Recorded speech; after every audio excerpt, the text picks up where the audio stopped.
ಕೃಷಿ ಹಾಗೂ ಜಿಲ್ಲಾ ಉಸ್ತುವಾರಿ ಸಚಿವರಾದಂತಹ ಎನ್ ಚಲುವರಾಯಸ್ವಾಮಿ ಅವರು ಇಂದು ಬೃಂದಾವನ ಉದ್ಯಾನವನದಲ್ಲಿ ವಿದ್ಯುತ್ ದೀಪಾಲಂಕಾರ ಹಾಗೂ ಗಾಜಿನ ಮನೆಯಲ್ಲಿ ಆಯೋಜಿಸಲಾಗಿರುವ ಫಲಪುಷ್ಪ ಪ್ರದರ್ಶನ ಕಾರ್ಯಕ್ರಮಕ್ಕೆ ಚಾಲನೆ ನೀಡಿದರು.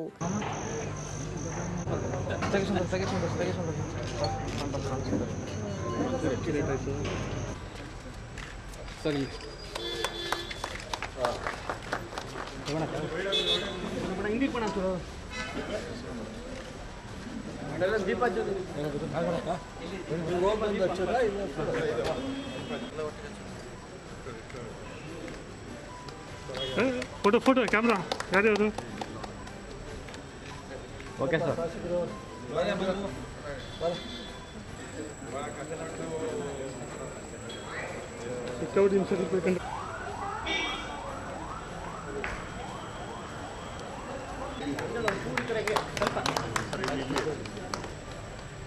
ओके सर ओके ओके ನನಗೆ ತೊಂದರೆ ಕೊಡುವುದು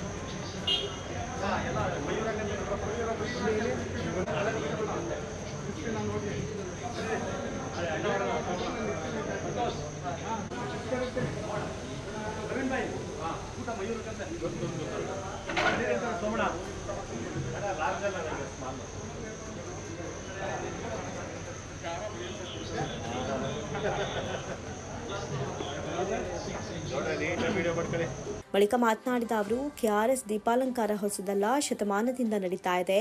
ಇಂದು ಲೈಟಿಂಗ್ಸ್ ಹಾಗೂ ಫಲಪುಷ್ಪ ಪ್ರದರ್ಶನಕ್ಕೆ ಚಾಲನೆ ಕೊಟ್ಟಿದ್ದೇವೆ. ಪ್ರವಾಸಿಗರ ಸೆಳೆಯುವಂತಹ ನಿಟ್ಟಿನಲ್ಲಿ ಆಯೋಜನೆ ಮಾಡಿದ್ದೇವೆ. 2 ತಿಂಗಳು ಈ ಕಾರ್ಯಕ್ರಮ ಇರುತ್ತೆ. ಕಾವೇರಿ ಆರತಿ ಬಗ್ಗೆ ಚರ್ಚೆ ಮಾಡಿ ತೀರ್ಮಾನ ಮಾಡ್ತೇವೆ ಎಂದರು.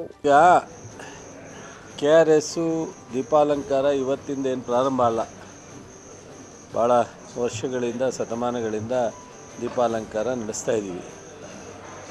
ಈ ವರ್ಷ ನಮ್ಮ ಬಾಬಣ್ಣವರು ಅವರೇ ಸೆಸ್ಕಾಂ ಅಧ್ಯಕ್ಷ ಆಗಿರೋದ್ರಿಂದ ಸ್ವಲ್ಪ ಶ್ರೀರಂಗಪಟ್ಟಣದಲ್ಲಿ ಇಲ್ಲಿ ದಸರಾನ ಸ್ವಲ್ಪ ವಿಜೃಂಭಣೆಯಿಂದ ಮಾಡೋ ಪ್ರಯತ್ನ ಮಾಡಿದ್ದಾರೆ. ಅಲ್ಲಿ 4 ದಿವಸ ಮಾಡಿದ್ದಾರೆ. ಲೈಟಿಂಗು ಒಂದು ಸ್ವಲ್ಪ ಸಿಟಿ ಒಳಗಡೆ ಚೆನ್ನಾಗಿ ಮಾಡಿದ್ದಾರೆ.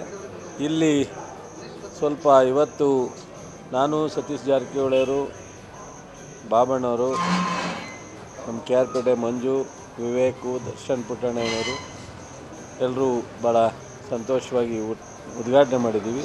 ಜೊತೆಗೆ ಫ್ಲವರ್ ಶೋ ಭಾಳ ಚೆನ್ನಾಗಿದೆ, ನೀವು ನೋಡಿದ್ರಿ.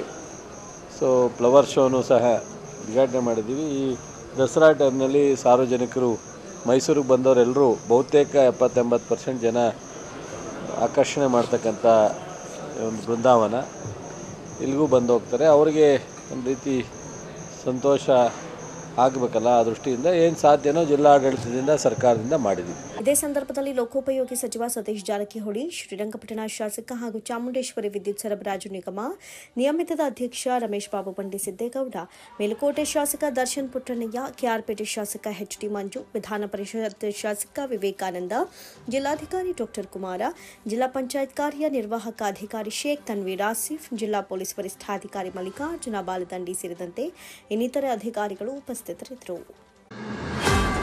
ರಾಷ್ಟ್ರೀಯ ಕಾನೂನು ಸೇವೆಗಳ ಪ್ರಾಧಿಕಾರ, ರಾಷ್ಟ್ರೀಯ ಮಹಿಳಾ ಆಯೋಗ, ಬೆಂಗಳೂರು ಕರ್ನಾಟಕ ರಾಜ್ಯ ಕಾನೂನು ಸೇವೆಗಳ ಪ್ರಾಧಿಕಾರ, ಮಂಡ್ಯ ಜಿಲ್ಲಾ ಕಾನೂನು ಸೇವೆಗಳ ಪ್ರಾಧಿಕಾರ, ಜಿಲ್ಲಾಡಳಿತ, ಜಿಲ್ಲಾ ಪಂಚಾಯತ್ ವಕೀಲರ ಸಂಘ, ಮಹಿಳಾ ಮತ್ತು ಮಕ್ಕಳ ಅಭಿವೃದ್ಧಿ ಇಲಾಖೆ, ವಿಕಲಚೇತನರ ಮತ್ತು ಹಿರಿಯ ನಾಗರೀಕರಣ ಸಬಲೀಕರಣ ಇಲಾಖೆ ಇವರುಗಳ ಸಹಯೋಗದೊಂದಿಗೆ ನಡೆದಂತಹ ವಿಧಾನ್ ಸಮಾಧಾನ್ ಅಂಗವಾಗಿ ಮಹಿಳೆಯರಿಗೆ ಕಾನೂನು ಅರಿವು ಕಾರ್ಯಾಗಾರ ಜಿಲ್ಲಾ ಪಂಚಾಯತ್ನ ಕಾವೇರಿ ಸಭಾಂಗಣದಲ್ಲಿ ನಡೆಯಿತು. ಕಾರ್ಯಾಗಾರದ ಅಧ್ಯಕ್ಷತೆಯನ್ನು ವಹಿಸಿ ಮಾತನಾಡಿದ ಅಪರ ಜಿಲ್ಲಾಧಿಕಾರಿ ಡಾ HL ನಾಗರಾಜು ಅವರು, ಸಮಾಜವನ್ನು ಸುಸ್ಥಿತಿಯಲ್ಲಿ ಬುದ್ಧಿಯಲ್ಲಿಡಲು ಹೆಣ್ಣು ಮಕ್ಕಳು ಸಹಕರಿಸಬೇಕು. ಹೆಣ್ಣೊಂದು ಕಲಿತರೆ ಶಾಲೆಯೊಂದು ತೆರೆದಂತೆ ಎನ್ನುವಂಥ ಮಾತಿನಂತೆ ಹೆಣ್ಣು ಬುದ್ಧಿವಂತೆಯಾಗಿ ಬದುಕಿದರೆ ಮಾತ್ರ ಸಮಾಜ, ರಾಷ್ಟ್ರ ಅಭಿವೃದ್ಧಿ ಹೊಂದೋದಕ್ಕೆ ಸಾಧ್ಯ. ಭಾರತೀಯ ಸಮಾಜ ಎಲ್ಲಾ ರೀತಿಯಲ್ಲಿಯೂ ಮಹಿಳೆಯರಿಗೆ ಗೌರವ ನೀಡುತ್ತಾ ಇದೆ ಎಂದರು. ಬ್ರಿಟಿಷರ ಪಾಶ್ಚಿಮಾತ್ಯ ಶಿಕ್ಷಣವನ್ನು ನಮ್ಮ ದೇಶಕ್ಕೆ ಪರಿಚಯಿಸಿದ ಸಲುವಾಗಿ ರಾಜಾ ರಾಮ್ ಮೋಹನ್ ರಾಯ್ ಅವರು ಬ್ರಿಟಿಷರ ಆಡಳಿತದೊಂದಿಗೆ ಇದ್ದುಕೊಂಡು ಅಂದಿನ ಕಾಲದಲ್ಲಿ ಇದ್ದಂತಹ ಅನಿಷ್ಟ ಪದ್ಧತಿಯಾದ ಸತಿ ಸಹಗಮನ ಪದ್ಧತಿಯನ್ನು ನಿಷೇಧಿಸಿದರು. ಜೊತೆಗೆ ಬಾಲ್ಯ ವಿವಾಹ ನಿಷೇಧ, ಅಂತರ್ಜಾತಿ ವಿವಾಹ ಹಾಗೂ ವಿಧವಾ ವಿವಾಹಕ್ಕೆ ಪ್ರೋತ್ಸಾಹಿಸಿದರು. ಕಾಲ ಕಳೆದಂತೆ ಮಹಿಳೆಯರಿಗೆ ಮತದಾನದ ಹಕ್ಕು ಕೂಡ ದೊರೆಯಿತು ಎಂದರು. ಪ್ರಯತ್ನ ಮಾಡ್ತಾರೆ. ಅವ್ರಿಗೆ ಇದು ಅರಿವಾದ್ರೆ ಅವರು ನನ್ನಂತೆಯೇ ನನ್ನ ಮನೆಗೆ ಬಂದಿರುವಂತ ಒಬ್ಬರು ಹೆಣ್ಮಗಳು ನನ್ನಂತೆಯೇ ಹೆಣ್ಮಗಳು ಅವರಿಗೆ ತೊಂದರೆ ಕೊಡಬಾರದು, ಅತ್ತೆಗಾಗಲಿ ನಾದ್ನಿಗಾಗಲಿ ಅರಿವಿಗೆ ಬರಲಿ ಅನ್ನೋ ಉದ್ದೇಶ. ನಿಮಗೆಲ್ಲ ಗೊತ್ತಿರಲಿ, CO ಸಾಹೇಬರು ಬಹಳ ಕಟುವಾಗಿ ಸ್ಪಷ್ಟವಾಗಿ ಹೇಳಿದರು, ಮತ್ಸ್ಯ ಕಾನೂನಿಂದ ಹಿಡ್ಕೊಂಡು ಹೇಳಿದರು, ಮಹಿಳೆಯರಿಗೆ ಸಮಾನವಾಗಿ ಪಾಲುದಾರಿಕೆ, ಮಹಿಳೆಯರಿಗೆ ಸಮಾನವಾಗಿ ಭಾಗವಹಿಸುವಿಕೆ, ಮಹಿಳೆಯರು ಸಮಾನವಾಗಿ ಸಂಪನ್ಮೂಲ ಅಂದರೆ ಸಂಪತ್ತಿನ ಅಧಿಕಾರ ಪಡ್ಕೋಬೇಕು ಅಂತೇಳಿ ಪ್ರಯತ್ನ ಪಟ್ಟಿದ್ದು. ಈಗಲ್ಲ, ನಾವು ಭೂತಕಾಲಕ್ಕೆ ಹೋದರೆ, ಪಾಸ್ಟ್ಗೆ ಹೋದರೆ ಜಗಜ್ಯೋತಿ ಬಸವೇಶ್ವರರು ಅನುಭವ ಮಂಟಪವನ್ನು ಕಟ್ಟೋದ್ರ ಮೂಲಕ, ಕಾಯಕ ತತ್ವವನ್ನು ಪ್ರಚಾರಕ್ಕೆ ಮಾಡೋದ್ರ ಮೂಲಕ ಮಹಿಳೆಯರಿಗೂ ಕೂಡ ಸಮಾನ ಅವಕಾಶ ಕೊಟ್ಟಿದ್ರು. ಅದು ಅಕ್ಕಮಹಾದೇವಿಯರು ಶ್ರೇಷ್ಠ ವ್ಯಕ್ತಿಯಾಗಿ ಈ ಜಗತ್ತಿನಲ್ಲೇ ಕಾಣಿಸ್ಕೊಂಡಿದ್ದಾರಲ್ಲ. ಅವತ್ತೇ ಅನುಭವ ಮಂಟಪದಲ್ಲಿ ಅವರಿಗೆ ಉತ್ತಮವಾದ ಅವಕಾಶ ಕೊಟ್ಟು ಅವರು ಮಾತಾಡಲಿಕ್ಕೆ, ಭಾಗವಹಿಸಲಿಕ್ಕೆ, ವ್ಯಕ್ತಪಡಿಸಲಿಕ್ಕೆ ಅವಕಾಶ ಕೊಟ್ಟಿದ್ರು. ಈ ಕಾನೂನಿನ ಅರಿವು ನಿಮ್ಗೆ ಏನೆಲ್ಲ ಮಾಡಬಹುದು ಅಂದ್ರೆ ನಿಮ್ಮನ್ನ ಸಾಮಾಜಿಕವಾಗಿ ದೃಢವಾಗಿ ನಿಲ್ಲಿಸುತ್ತೆ. ಈಗ ನೋಡಿ, ಸ್ತ್ರೀ ಶಕ್ತಿ ಸಂಘಗಳು, ಸ್ವಸಹಾಯ ಸಂಘಗಳು ಬಂದಿರೋದ್ರಿಂದ ಎಷ್ಟೋ ಜನ ಹೆಣ್ಣು ಮಕ್ಕಳು ನಾಲ್ಕು ಮಾತಾಡೋದನ್ನ ಕಲ್ತ್ಕೊಂಡಿದ್ದಾರೆ, ಧೈರ್ಯವಾಗಿ ಪ್ರಾಬ್ಲಮ್ಸ್ನ ಫೇಸ್ ಮಾಡೋದನ್ನ ಕಲ್ತ್ಕೊಂಡಿದ್ದಾರೆ, ಗುಂಪಿನಲ್ಲಿ ಭಾಗವಹಿಸೋದನ್ನ ಕಲ್ತ್ಕೊಂಡಿದ್ದಾರೆ, ಗಂಡನಿಗೆ ತಿಳುವಳಿಕೆ ಹೇಳುವಂತಹ ಬುದ್ಧಿವಂತಿಕೆನ ಪಡ್ಕೊಂಡಿದ್ದಾರೆ, ಮಕ್ಕಳನ್ನ ಸರಿದಾರಿಗೆ ತರುವಂತಹ ಒಂದು ವ್ಯವಸ್ಥೆನ ಕಲ್ತ್ಕೊಂಡಿದ್ದಾರೆ, ಸೊಸೈಟಿಗಳಲ್ಲಿ, ಸಂಘ ಸಂಸ್ಥೆಗಳಲ್ಲಿ, ಸಮುದಾಯಗಳಲ್ಲಿ ಭಾಗವಹಿಸುವಂತಹ ಒಂದು ಚಾಲ್ತಿಯನ್ನ, ನಾಲೆಡ್ಜ್ ಅನ್ನ ಪಡ್ಕೊಂಡಿದ್ದಾರೆ ಅಲ್ವಾ. ಬಳಿಕ ಹಿರಿಯ ವಕೀಲರು ಹಾಗೂ ರಾಷ್ಟ್ರೀಯ ಮಾನವ ಹಕ್ಕುಗಳ ತರಬೇತುದಾರರಾದ ಎಂ ಗುರುಪ್ರಸಾದ್ ಅವರು BNS ಮತ್ತು DV ಕಾಯ್ದೆ ಅಡಿಯಲ್ಲಿ ಕ್ರೌರ್ಯ ಮತ್ತು ವರದಕ್ಷಿಣೆ ಕಿರುಕುಳದ ಕಾನೂನು ಬಗ್ಗೆ ಮಹಿಳೆಯರಿಗೆ ಅರಿವನ್ನು ಮೂಡಿಸಿದರು. ಜೊತೆಯಲ್ಲಿ ಏನು ವರದಕ್ಷಿಣೆ ಕಿರುಕುಳ ಅಂತಕ್ಕಂಥದ್ದು ಏನಿದೆ, ಇದು ಬಹಳ ಹಿಂದೆ ಸಾಕಷ್ಟು ಜನ ಮಹಿಳೆಯರು ದುರುಪಯೋಗವನ್ನು ಪಡಿಸ್ಕೊತಾ ಇದ್ರು. ಅಂದರೆ ನೀವು ಇರ್ತಕ್ಕಂಥವ್ರು ಅಂತಲ್ಲ, ಹಿಂದೆ. ಹಾಗಾಗಿ ಭಾರತ ದೇಶದಲ್ಲಿ ಸುಳ್ಳು ಪ್ರಕರಣವನ್ನು ಹಾಕಿರೋದ್ರಲ್ಲಿ ಮೇಡಮ್ ಭಾರತ ದೇಶ 3ನೇ ಸ್ಥಾನ. ಭಾರತ ದೇಶ 3ನೇ ಸ್ಥಾನ ಡೌರಿ ಅರೇಂಜ್ಮೆಂಟಲ್ಲಿ ಸುಳ್ಳು ಕೇಸನ್ನು ಹಾಕಿರ್ತಕ್ಕಂಥದ್ರಲ್ಲಿ. ಹಾಗಾಗಿ ಇಂಥ ವಿಷಯಗಳನ್ನು ನಾವು ಎಷ್ಟು ಪಾಸಿಟಿವ್ ತಿಳ್ಕೊತೀವೋ ಹಾಗೆ ಅಂಕಿಅಂಶಗಳನ್ನು ಸಹ ನಾವು ತಿಳ್ಕೊಬೇಕಾಗ್ತದೆ. ಅಂತ ನಿಟ್ಟಿನಲ್ಲಿ ವರದಕ್ಷಿಣೆ ಕಿರುಕುಳ ಅಂತಕ್ಕಂಥದ್ದು ಸಾಕಷ್ಟು ಜನ ಪುರುಷರಿಂದ ಮಹಿಳೆಯರಿಗೆ ಆಗ್ತಕ್ಕಂಥ ದೌರ್ಜನ್ಯ, ಅವ್ರಿಗೆ ಕೌಟುಂಬಿಕವಾಗಬಹುದು, ಅವರ ದೈಹಿಕವಾಗಬಹುದು, ಮಾನಸಿಕವಾಗಬಹುದು, ಅಥವಾ ವರದಕ್ಷಿಣೆಯ ಒಂದು ಕಿರುಕುಳ ಆಗ್ಬೋದು. ಈ ಥರ ಯಾವುದೇ ಒಬ್ಬ ಮಹಿಳೆಗೆ ಒಬ್ಬ ಪುರುಷ ಒಂದು ದೌರ್ಜನ್ಯವನ್ನು ಎಸಗಿದ ಸಂದರ್ಭದಲ್ಲಿ ಅದಕ್ಕೆ ಕಾನೂನಿನಲ್ಲಿ ಶಿಕ್ಷೆ ಇರ್ತಕ್ಕಂಥದ್ದಿದೆ. ಅಂತಹ ವಿಷಯಗಳ ಬಗ್ಗೆ ನಾವು ತಿಳ್ಕೊಬೇಕಾಗ್ತದೆ. ಅದ್ರ ಜೊತೆಗೆ ಒಂದು ಡೌರಿ ಪ್ರೊಹಿಬಿಷನ್ ಆಕ್ಟ್ ಜೊತೆಗೆ ಬಹಳ ವಿಶೇಷವಾಗಿ ನಾವು ಮಹಿಳೆಯರನ್ನ ಗೌರವಿಸುವಂತಹ ಕಾರ್ಯಕ್ರಮಗಳು ಆಗಬೇಕಾಗ್ತದೆ. ಅದರಲ್ಲಿ ಮಹಿಳೆಯರಿಗೆ ರಕ್ಷಣೆ ಅಂತಕ್ಕಂಥದ್ದು ಏನೇನು ಮಹಿಳೆಯರಿಗೆ ರಕ್ಷಣೆ ಅಂತಕ್ಕಂಥದ್ದು ಇದೆ ಅಂತ ಹೇಳಿದ್ರೆ, ಇದು ವರದಕ್ಷಿಣೆ ಕಿರುಕುಳ ಡೌರಿ ಪ್ರೊಹಿಬಿಷನ್ ಆಕ್ಟ್ 498ನಲ್ಲಿ ಏನು DV ಆಕ್ಟ್ ಅಂತಕ್ಕಂಥದ್ದು, ಅದರಲ್ಲಿ ಕೌಟುಂಬಿಕ ದೌರ್ಜನ್ಯ ಮತ್ತು ಅದರ ವಿರುದ್ಧ ಇರುವ ಕಾನೂನುಗಳು, ವರದಕ್ಷಿಣೆ ಕಿರುಕುಳ ಆಗ್ಬೋದು, ಹಾಗೆ ಮರ್ಯಾದೆ ಹತ್ಯೆ ಅಂತಕ್ಕಂಥದ್ದು, ಹಾಗೆ ಬೆಳಕಿಗೆ ಬಂದಾಗ ಪತ್ರಿಕೆಗಳಲ್ಲಿ ಕೌಟುಂಬಿಕ ದೌರ್ಜನ್ಯ ಎಸಗ್ತಕ್ಕಂಥದ್ದು, ಹಾಗೆ ಯಾವುದು ಕೌಟುಂಬಿಕ ದೌರ್ಜನ್ಯ ಆಗ್ತದೆ ಅಂತಕ್ಕಂಥದ್ದು ಅಲ್ವಾ. ನಮಗೆ ಯಾವುದೇ ಥರದ ಮನಸ್ಸಿಗೆ ನೋವನ್ನು ಉಂಟು ಮಾಡಿ ನಮಗೆ ಸಮ್ಮತಿ ಇಲ್ಲದೆ ಅವರು ಬಹಳ ಕಿರುಕುಳವನ್ನು ನೀಡಿದಂಥ ಸಂದರ್ಭದಲ್ಲಿ ಇಂತಹ ಒಂದು ಕೃತ್ಯ ಆಗ್ತದೆ ಅಂತಕ್ಕಂಥ ಮಾತನ್ನು ನಾವು ನೋಡ್ತಾ ಇದ್ವಿ. ಏನು 1947ರಲ್ಲಿ ಸ್ವಾತಂತ್ರ್ಯ ಬಂತು, ಅದಾದಕ್ಕೆ ಅದು 47 ಆದ ನಂತರ 1948ರಲ್ಲಿ ಏನು ಮಾನವ ಹಕ್ಕುಗಳು ಅಂತಕ್ಕಂಥದ್ದು ಒಂದು ಕಾಯ್ದೆ ಜಾರಿಗೆ ಬರ್ತದೆ. 1948ರಲ್ಲಿ ಮಾನವ ಹಕ್ಕುಗಳು ಅಂತ ಹೇಳಿದ್ರೆ ಮೊದಲು ಕಾಯ್ದೆ ಅಂತಕ್ಕಂಥದ್ದು ಏನಿಲ್ಲ, ಮನುಷ್ಯನ್ನೆಲ್ಲ ಒಂದು ಹೇಗೆ ತರಗತಿಗಳ ರೀತಿ ಏನು ಒಂದು ಮರದ ಕೆಳಗಡೆ ಎಲೆಗಳನ್ನೆಲ್ಲ ಗುಡಿಸಿ ಹೇಗೆ ಬೆಂಕಿ ಹಾಕ್ತೀವಿ, ಹಾಗೆ ಮನುಷ್ಯನ ಗುಂಪನ್ನು ಹಾಕಿ ಜೀವಂತವಾಗಿ ಜಗತ್ತಿನಲ್ಲಿ ಅನೇಕ ದೇಶಗಳಲ್ಲಿ ದಹನವನ್ನು ಮಾಡ್ತಾ ಇದ್ರು ಅಲ್ವಾ. ಮನುಷ್ಯನ ಹತ್ಯೆ ಮಾಡ್ತಿದ್ರು, ಮನುಷ್ಯನಿಗೆ ವ್ಯಾಲ್ಯೂ ಅಂತಕ್ಕಂಥದ್ದು ಇರಲಿಲ್ಲ, ಆ ರೀತಿಯ ಪ್ರಾಣಿಗಳ ರೀತಿಯ ಸುಟ್ಟಾಗ್ತಾ ಇದ್ರು. ಅಂತಹ ಸಂದರ್ಭದಲ್ಲಿ ಒಂದು ಮಾನವ ಹಕ್ಕುಗಳು ಉಲ್ಲಂಘನೆ ಆಗಬಾರ್ದು, ಮಾನವ ಮೌಲ್ಯ ಕುಸಿಬಾರ್ದು ಅಂತಕ್ಕಂಥ ಉದ್ದೇಶದಿಂದ ಈ ಒಂದು ಮಾನವ ಹಕ್ಕುಗಳು ಅಂತಕ್ಕಂಥ ಒಂದು ಕಾಯ್ದೆ ಜಾರಿಗೆ ಬರ್ತದೆ. ಅದರ ಅಡಿಯಲ್ಲಿ ಇಡೀ ಭಾರತ ದೇಶದಾದ್ಯಂತ ಹಾಗೂ ಜಗತ್ತಿನಾದ್ಯಂತ ಅಂತಾರಾಷ್ಟ್ರೀಯ ಮಟ್ಟದಲ್ಲಿ ಒಂದು ಮಾನವ ಹಕ್ಕುಗಳ ಬಗ್ಗೆ ಒಂದು ಕಾರ್ಯಕ್ರಮಗಳು ನಡೆಯುತ್ತೆ. ಕಾರ್ಯಾಗಾರದಲ್ಲಿ ಜಿಲ್ಲಾ ಪಂಚಾಯತ್ನ ಉಪ ಕಾರ್ಯದರ್ಶಿ ಎಂ ಬಾಬು, ಮಹಿಳಾ ಮತ್ತು ಮಕ್ಕಳ ಅಭಿವೃದ್ಧಿ ಇಲಾಖೆಯ ಉಪನಿರ್ದೇಶಕ ಎಸ್ ರಾಜಮೂರ್ತಿ, ಜಿಲ್ಲಾ ವಿಕಲಚೇತನರ ಹಾಗೂ ಹಿರಿಯ ನಾಗರಿಕರ ಕಲ್ಯಾಣಾಧಿಕಾರಿ ಕೋಮಲ್ ಕುಮಾರ್, SS, ಮೈಸೂರು ಜೆಎಸ್ಎಸ್ ಕಾನೂನು ಕಾಲೇಜಿನ ಮುಖ್ಯ ನಿರ್ವಾಹಕ ಅಧಿಕಾರಿ ಕೆ ಸುರೇಶ್, ಮಹಿಳಾ ಮತ್ತು ಮಕ್ಕಳ ಅಭಿವೃದ್ಧಿ ಇಲಾಖೆ ನಿರೂಪಣಾಧಿಕಾರಿ ಎಂಟಿ ಯೋಗೇಶ್ ಅವರು ಸೇರಿದಂತೆ ಇನ್ನಿತರರು ಉಪಸ್ಥಿತರಿದ್ದರು. ಈ ಬಾರಿಯ ಶ್ರೀರಂಗಪಟ್ಟಣ ದಸರಾದಲ್ಲಿ ಹೆಚ್ಚಿನ ಸಾರ್ವಜನಿಕರು ಪಾಲ್ಗೊಳ್ಳುವಿಕೆಯಿಂದ ಬಹಳ ಯಶಸ್ವಿ ಹಾಗೂ ವಿಜೃಂಭಣೆಯಿಂದ ದಸರಾ ಜರುಗ್ತಾ ಇದೆ. ಇದು ಬಹಳ ಸಂತೋಷದ ವಿಚಾರವಾಗಿದೆ ಅಂತ ಕೃಷಿ ಹಾಗೂ ಜಿಲ್ಲಾ ಉಸ್ತುವಾರಿ ಸಚಿವ ಎಂಟಲು ರಾಯಸ್ವಾಮಿ ತಿಳಿಸಿದರು. ಅವರು ಇಂದು ಶ್ರೀರಂಗಪಟ್ಟಣದ ಶ್ರೀರಂಗನಾಥ ಸ್ವಾಮಿ ದೇಗುಲದ ಆವರಣದ ಶ್ರೀರಂಗ ವೇದಿಕೆಯಲ್ಲಿ ನಡೆದ ಶ್ರೀರಂಗಪಟ್ಟಣ ದಸರಾ ಹಬ್ಬದ ಸಮಾರೋಪ ಸಮಾರಂಭ ಕಾರ್ಯಕ್ರಮದಲ್ಲಿ ಮಾತನಾಡಿದರು. ಶ್ರೀರಂಗಪಟ್ಟಣ ದಸರಾ ಕಾರ್ಯಕ್ರಮವನ್ನು ಕಳೆದ 4 ದಿನಗಳಿಂದ ಬಹಳ ವಿಜೃಂಭಣೆಯಿಂದ ಆಚರಿಸಿ ಇಂದು ಅಂತಿಮ ಘಟ್ಟಕ್ಕೆ ಬಂದಿದ್ದೇವೆ. ಈ ಕಾರ್ಯಕ್ರಮದ ಯಶಸ್ವಿಗಾಗಿ ಸಹಕರಿಸಿದಂತಹ ಪ್ರತಿಯೊಬ್ಬರಿಗೂ ಅಭಿನಂದನೆಯನ್ನು ಅರ್ಪಿಸುತ್ತೇವೆ ಎಂದು ಅವರು ಸಾರ್ವಜನಿಕರಿಗೆ ಮುಂಬರುವ ಆಯುಧ ಪೂಜೆ ಹಾಗೂ ವಿಜಯದಶಮಿ ಹಬ್ಬದ ಶುಭಾಶಯಗಳನ್ನು ತಿಳಿಸಿದರು. 4 ದಿನಗಳ ಕಾಲ ಜರುಗಿದ ದಸರಾ ಕಾರ್ಯಕ್ರಮದಲ್ಲಿ ಕೃಷಿ ಇಲಾಖೆ ಸೇರಿದಂತೆ ಅನೇಕ ಜನಪರವಾದ ಸುಮಾರು 150ಕ್ಕೂ ಹೆಚ್ಚು ಮಳಿಗೆಗಳನ್ನು ತೆರೆದು ಸಾರ್ವಜನಿಕರಿಗೆ ಮಾಹಿತಿಯನ್ನು ನೀಡಲಾಯಿತು ಎಂದರು. ಪ್ರಪ್ರಥಮವಾಗಿ ಅನೇಕ ವರ್ಷಗಳ ನಂತರ KRS ಆಷಾಢ ಟೈಮ್ನಲ್ಲಿ ತುಂಬಿ ಸಿದ್ದರಾಮಯ್ಯನವರು, ಡಿ ಕೆ ಶಿವಕುಮಾರು ನಾವೆಲ್ಲರೂ ಒಂದು ಪೂಜೆ ಮಾಡುವಂಥ ಒಂದು ಅವಕಾಶ ನಮಗೆ ಲಭಿತು. ಕಳೆದ ಬಾರಿ ಅನೇಕ ಟೀಕೆ ಟಿಪ್ಪಣಿಗಳಾಗಿದ್ದು, ಈ ಬಾರಿ ಅನೇಕ ಟೀಕೆ ಟಿಪ್ಪಣಿಗಳನ್ನ ನಿವಾರಣೆ ಮಾಡ್ತಕ್ಕಂಥ ಆ ಒಂದು ವರ್ಣನ ಆಶೀರ್ವಾದ ನಮಗೆ.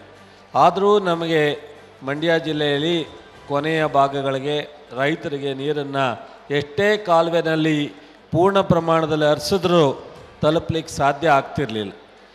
ಅಚ್ಚುಕಟ್ಟು ಪ್ರದೇಶದಲ್ಲಿ ಮಳೆ ಇಲ್ಲದೆ ಇರೋದ್ರಿಂದ ಈ ಕಳೆದ 10 ದಿವಸದಿಂದ ಅದು ಮಳೆ ಆಗಿ ಎಲ್ಲ ಥರದ ರೈತರಿಗೆ ಅನುಕೂಲ ಆಗ್ತಕ್ಕಂಥ ಒಂದು ಅವಕಾಶವನ್ನು ಚಾಮುಂಡೇಶ್ವರಿ ರಂಗನಾಥ ಸ್ವಾಮಿ ಕೃಪೆಯಿಂದ ಯಶಸ್ಸನ್ನು ನಾವು ನೋಡಿದ್ದೀವಿ.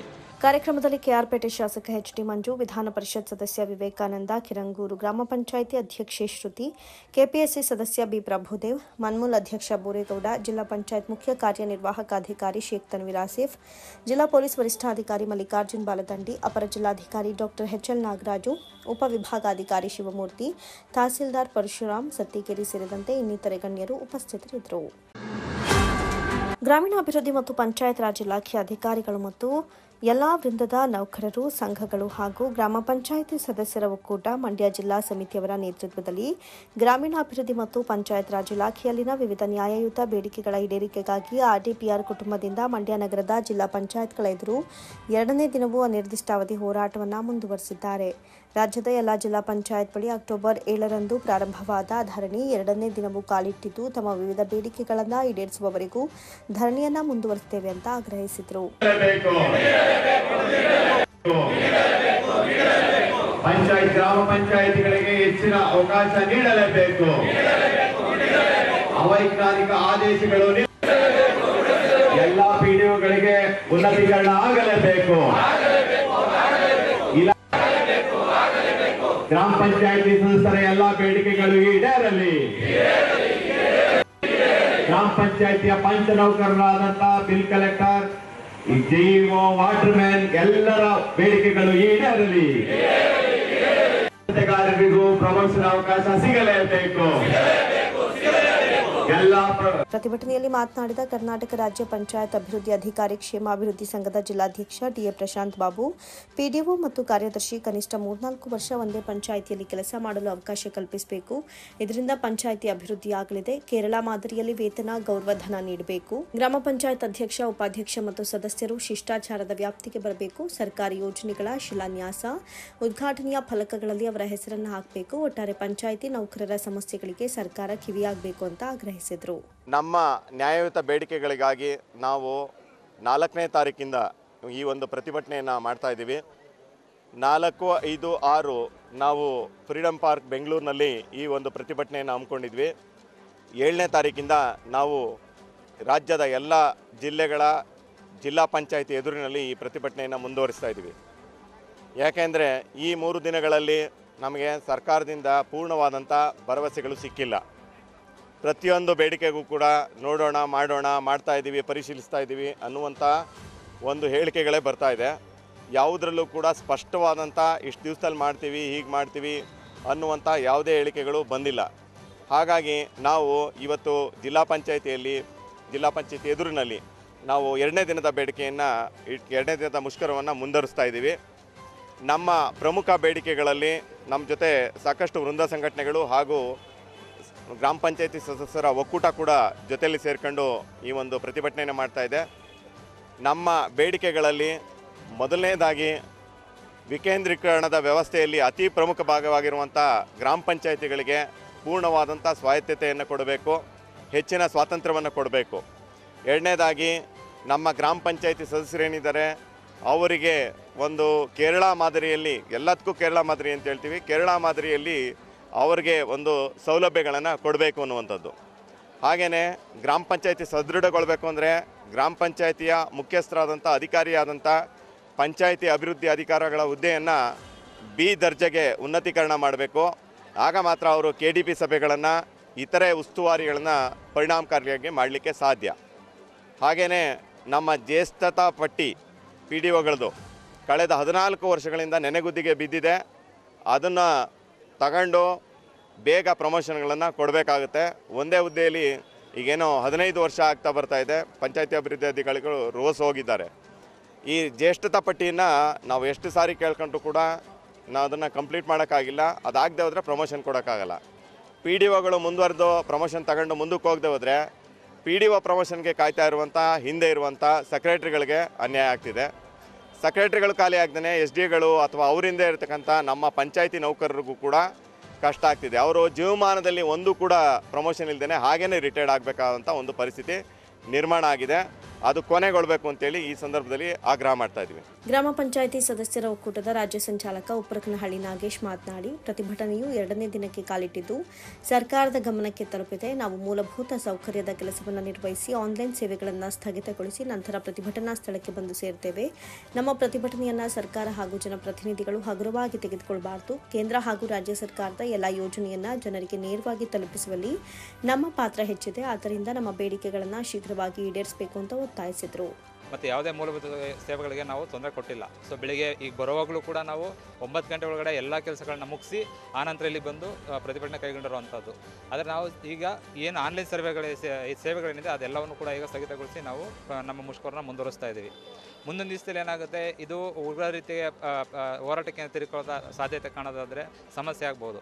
ಏಕೆಂದರೆ ಈಗಾಗಲೇ ಸಚಿವರು ನಮ್ಮ 10ನೇ ತಾರೀಕು ಭೇಟಿ ಮಾಡ್ತೀವಿ ಅಂತ ಹೇಳಿದ್ದಾರೆ. ಆ ನಿಟ್ಟಿನಲ್ಲಿ ನಾವೆಲ್ಲ ಆಶಾಭಾವನೆಯಿಂದ ನಮ್ಮ ಮುಷ್ಕರವನ್ನು ಎಲ್ಲ ಒಗ್ಗೂಟದಿಂದ ನಾವು ನಡೆಸ್ತಾ ಇದ್ದೀವಿ. ಸೊ ನಾವು ಈ ಒಂದು ವೇದಿಕೆಯಿಂದ ಕೇಳೋದೇನಂತ ಹೇಳಿದ್ರೆ ಸರ್ಕಾರಕ್ಕೆ ಆದಷ್ಟು ಬೇಗ, ಏಕೆಂದರೆ ಚುನಾಯಿತ ಪ್ರತಿನಿಧಿಗಳದ್ದು ಸೇರಿ ಎಲ್ಲ ಸಿಬ್ಬಂದಿಗಳು ಸೇರಿ ಒಂದು ರೂಫ್ ಕೆಳಗಡೆ ಬಂದು ಕೂತಿದ್ದೀವಿ ಅಂದರೆ ಹಗುರವಾಗಿ ಪರಿಗಣಿಸಬಾರ್ದು ಈ ಸಮಯದಲ್ಲಿ.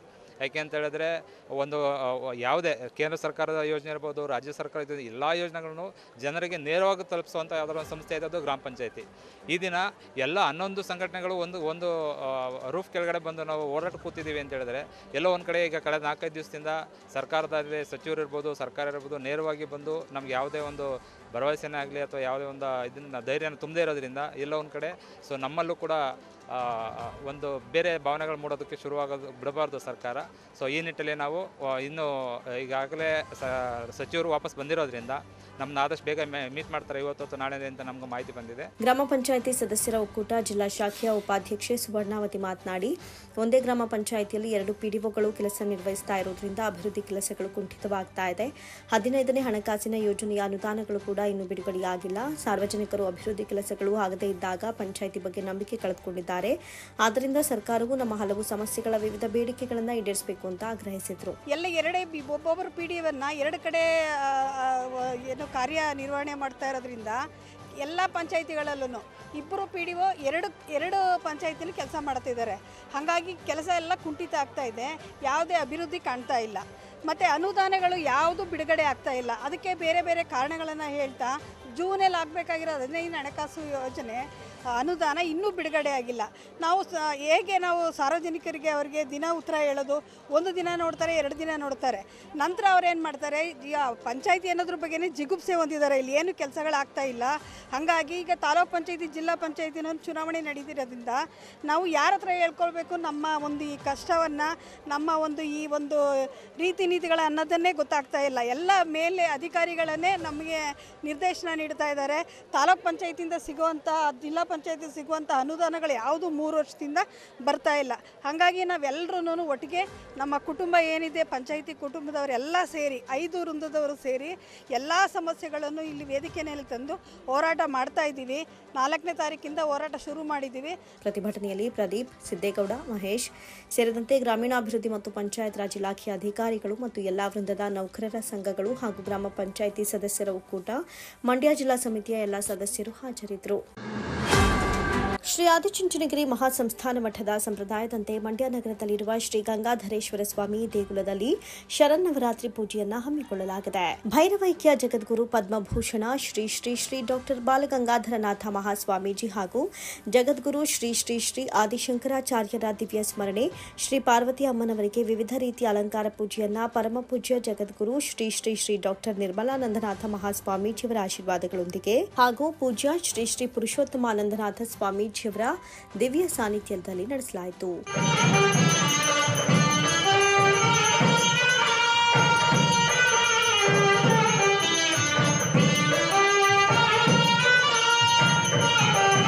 ಶ್ರೀ ಶ್ರೀ ಗಂಗಾಧರೇಶ್ವರ ಸ್ವಾಮಿ ಮತ್ತು ಶ್ರೀ ಪಾರ್ವತಿ ಅಮ್ಮನವರ ಪರಿವಾರ ದೇವತೆಗಳಿಗೆ ಶ್ರೀ ಶ್ರೀ ಪುರುಷೋತ್ತಮಾನಂದನಾಥ ಸ್ವಾಮೀಜಿ ಪೂಜೆಯನ್ನ ನೆರವೇರಿಸಿದರು. ಓಂ ಶ್ರದ್ಧಾಯೈ ನಮಃ, ಓಂ ಸುರಭ್ಯೈ ನಮಃ, ಓಂ ವಾಚೈ ನಮಃ. ವ್ಯಾವಹಾರಿಕೆ ಚಾಂದ್ರಮಾಣೇನ ಪ್ರಭಾವಾದಿ ಷಷ್ಠೇ ಸಂವತ್ಸರಾಣ ಮಧ್ಯೆ ಶ್ರೀಮದೋ ಶ್ರೀ ಕ್ರೋಧಿ ನಾಮ ಸಂವತ್ಸರೆ ದಕ್ಷಿಣಾಯನೆ ಶರದೃತೋ ಆಶ್ವೇಜ ಮಾಸೆ ಶುಕ್ಲ ಪಕ್ಷೆ ಪಂಚಮ್ಯಾ ಸದ್ಬುದ್ಧೇ ಸುಜ್ಞಾನಾಭಿವೃದ್ಧ್ಯರ್ಥಂ ಸರ್ವೇಷಾಂ ಭಗವದ್ಭಕ್ತಾನಾಂ ಧರ್ಮಾರ್ಥ ಕಾಮ ಮೋಕ್ಷ.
ನಿಮಿಷ ಹಾಗೆ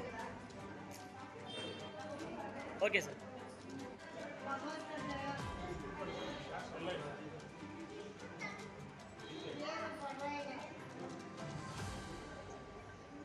ಸರ್ ಹಾಗೆ ನಂತರ ಮಾತನಾಡಿದ ಅವರು, ಅಶ್ವಿಜ ಮಾಸದ ಕೃಷ್ಣ ಪಕ್ಷದ ಮಹಾಲಯ ಅಮಾವಾಸ್ಯೆಯ ದಿನಾಂಕ 2/10/2024 ಬುಧವಾರದಿಂದ ದಿನಾಂಕ 12/10/2024 ಶನಿವಾರದವರೆಗೆ ನವರಾತ್ರಿ ಪೂಜೆಯನ್ನು ಹಮ್ಮಿಕೊಳ್ಳಲಾಗಿದ್ದು, ಸದ್ಭಕ್ತರು ಪೂಜಾ ಕಾರ್ಯದಲ್ಲಿ ಭಾಗವಹಿಸಿ ಭಗವಂತನ ಕೃಪೆಗೆ ಪಾತ್ರರಾಗಬೇಕಾಗಿ ವಿನಂತಿಸಿದರು.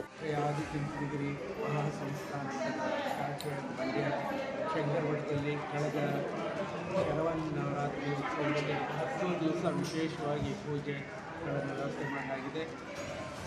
ಪ್ರಾತಃ ಕಾಲ ದೇವರಿಗೆ ವಿಶೇಷ ಪೂಜೆ ಮತ್ತು ಸಾಯಂಕಾಲ ಭಜನೆ ಪೂಜೆ ಷೋಡಶೋಪಚಾರ ಪೂಜೆಯನ್ನು ನಾವು ನೆರವೇರಿಸ್ತಾ ಇದ್ದೇವೆ.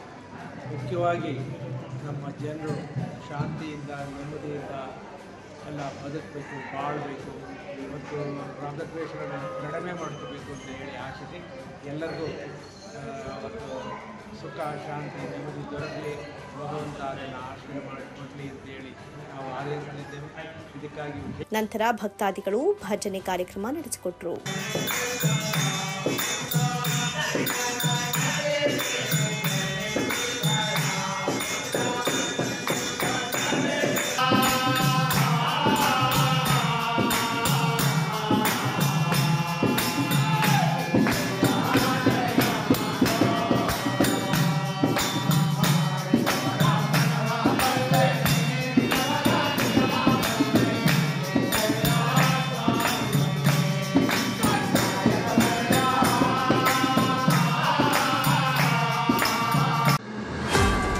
ಹರಿಯಾಣ ಚುನಾವಣೆಯಲ್ಲಿ ಬಿಜೆಪಿ ಮೂರನೇ ಬಾರಿಗೆ ಜಯಭೇರಿ ಬಾರಿಸಿದಂತಹ ಹಿನ್ನೆಲೆ ನಗರದ ಜೆಸಿ ಸರ್ಕಲ್ನಲ್ಲಿ ಬಿಜೆಪಿ ಮುಖಂಡರು ಹಾಗೂ ಕಾರ್ಯಕರ್ತರು ವಿಜಯೋತ್ಸವವನ್ನು ಆಚರಿಸಿದರು.